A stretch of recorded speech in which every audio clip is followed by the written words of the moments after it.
This is for CJ485, Module 1, Discussion Question 2.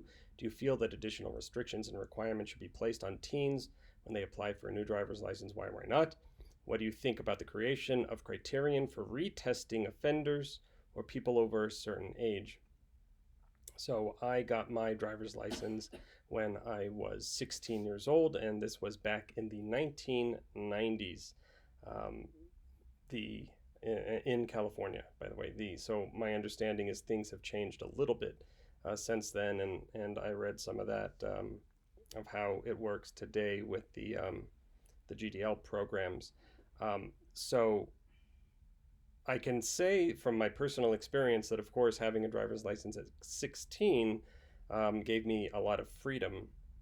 But as the paper also points out, 16-year-olds are quite underdeveloped cognitively and behaviorally, emotionally, and so forth. So it's kind of it's a double-edged sword.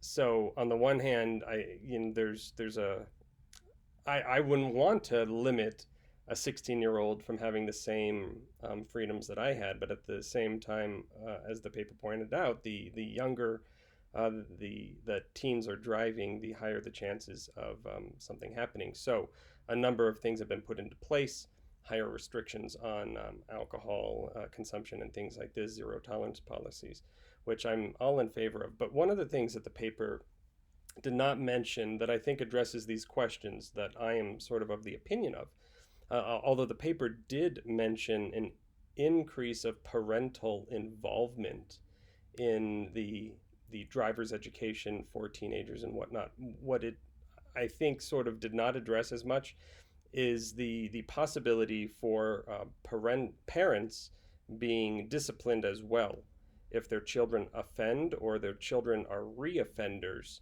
of violating certain restrictions, things that teenagers are prohibited to be a part of if they're doing these things.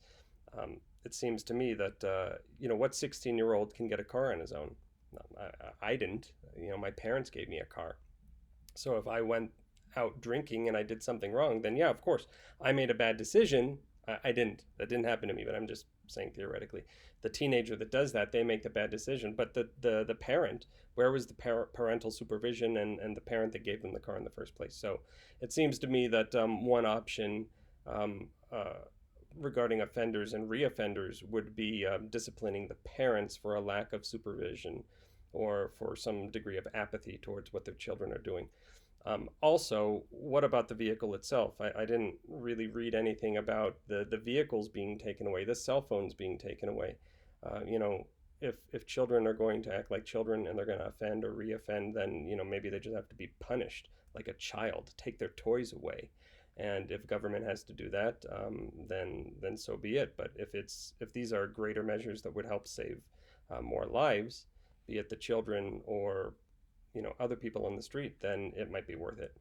I'm going to go ahead and post the reference to the paper that I'm quoting. That's of course from the assignment. It'll be below. Thank you.